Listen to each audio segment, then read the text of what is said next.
Selamat datang saudara-saudari. Hari ini kami datang mendengar Ibrani babak ke-13, iaitu babak yang terakhir dalam Ibrani. Cara menyenangkan hati Allah. Kita mau belajar, okey? Kita belajar cara menyenangkan hati Allah. Sebagai saudara-saudara Kristian, hendaklah kita sentiasa saling mengasihi. Janganlah segan menyambut orang yang belum kamu kenal ke rumah. Pernah orang berbuat demikian dan menyambut malaikat tanpa menyedarinya. Ingatlah akan orang yang di dalam penjara, seolah-olah kamu juga di dalam penjara bersama-sama mereka. Ingatlah akan orang yang menderita, seolah-olah kamu juga menderita seperti mereka. Perkahwinan harus dihormati oleh semua orang. Suami, isteri harus setia kepada satu sama lain. Allah akan menghakimi orang yang melakukan perbuatan cabul dan orang yang berzina. Ayat 5. Janganlah hidup kamu dikuasai oleh cinta akan wang. Hendaklah kamu puas hati dengan apa yang kamu miliki. Allah sudah berfirman, Aku tidak akan membiarkan kamu. Aku tidak akan meninggalkan kamu. Oleh itu, dengan penuh keyakinan, kita berkata, Tuhan penolong aku. Aku tidak akan takut. Apakah yang dapat dilakukan orang terhadap aku? Janganlah lupa akan pemimpin-pemimpin kamu yang dahulu menyampaikan perkabaran Allah kepada kamu. Ingatlah bagaimana mereka hidup dan mati, dan contohilah iman mereka. Yesus Kristus tetap sama, baik dahulu, sekarang, dan selama-lamanya. Janganlah biarkan segala macam ajaran ganja menyesatkan kamu. Hati kita harus dikuatkan oleh rahmat Allah, bukan oleh ketaatan kepada peraturan tentang makanan. Orang yang mentaati peraturan itu tidak mendapat faedah daripadanya. Imam-imam yang bertugas di kemah Tuhan tidak berhak untuk mendapat bahagian daripada korban di atas mezbah kita. Imam Agung Yahudi membawa darah binatang ke dalam bilik maha suci untuk mempersembahkannya sebagai korban untuk mengampunkan dosa, tetapi bangkai binatang itu dibakar di luar perkemahan. Itulah sebabnya Yesus juga mati di luar pintu gerbang kota untuk menyucikan umatnya daripada dosa dengan darahnya sendiri.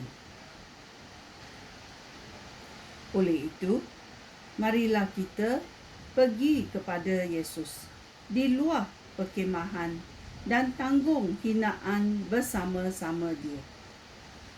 Hal itu demikian kerana di bumi tidak ada kota yang kekal untuk kita. Kita mencari kota yang akan datang. Oleh itu, marilah kita sentiasa mempersembahkan puji-pujian sebagai korban kepada Allah melalui Yesus. Kata-kata pujian itu persembahan kita. Apabila kita mengaku Dia sebagai Tuhan kita. Apabila kita mengaku Yesus sebagai Tuhan kita. Jangan lupa berbuat baik dan saling tolong-menolong, kerana perkara itu seperti korban yang menyenangkan hati Allah. Taatilah pemimpin kamu dan turutlah perintah mereka. Tanpa mengenal lelah, mereka memperhatikan kamu kerana mereka harus bertanggungjawab kepada Allah bagi pelayanan mereka.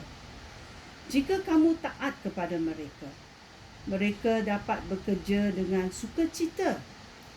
Jika tidak, mereka akan bekerja dengan duka cita, dan hal ini tidak berfaedah bagi kamu.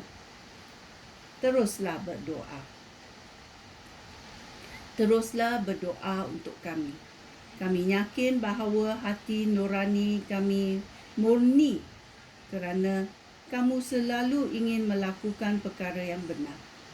Khasnya, aku memohon supaya kamu berdoa agar Allah segera menghantar aku kembali kepada kamu.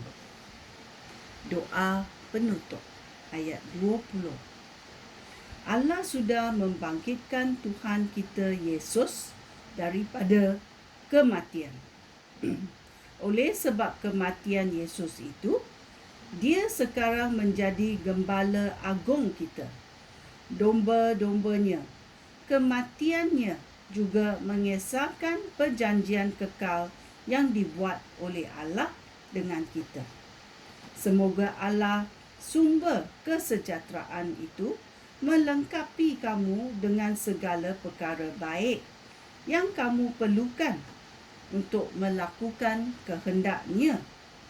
Semoga dengan perantaraan Yesus Kristus, Allah melakukan apa yang dikehendakinya dalam hidup kita. Hendaklah Kristus dimuliakan selama-lamanya. Amin. Penutup surat Ibrani 13 ayat 22. Aku memohon supaya kamu mendengarkan nasihat-nasihat yang menggalakkan dengan sabar, kerana surat aku ini tidak terlalu panjang. Aku hendak memberitahu kamu bahawa saudara kita Timotius sudah dibebaskan dari penjara. Jika dia segera ke sini, aku akan melawat kamu bersama-sama dia. Sampaikanlah salam kami kepada semua pemimpin kamu dan semua umat Allah. Terimalah salam daripada saudara-saudara di Italia. Semoga Allah memberkati kamu semua. Ya, semoga Allah memberkati semua yang mendengar berita baik. Berita baik yang memberitahu kita Yesus adalah penyelamat. Yesus adalah imam agung kita. Yesus adalah Tuhan. Yesus adalah anak Allah. Ya, kita mesti tahu dan kita berseru kepada Tuhan. Tuhan, penolong aku. Aku tidak akan takut. Apa yang dapat lakukan orang terhadap aku? Kita mesti pasti bahawa Tuhan sentiasa bersama kita. Tuhan cakap dia tidak akan meninggalkan kita. Ini adalah Ibrani babak 13. Macam mana kita menyenangkan hati Allah? Percaya kepada dia. Okey, terima kasih. Shalom.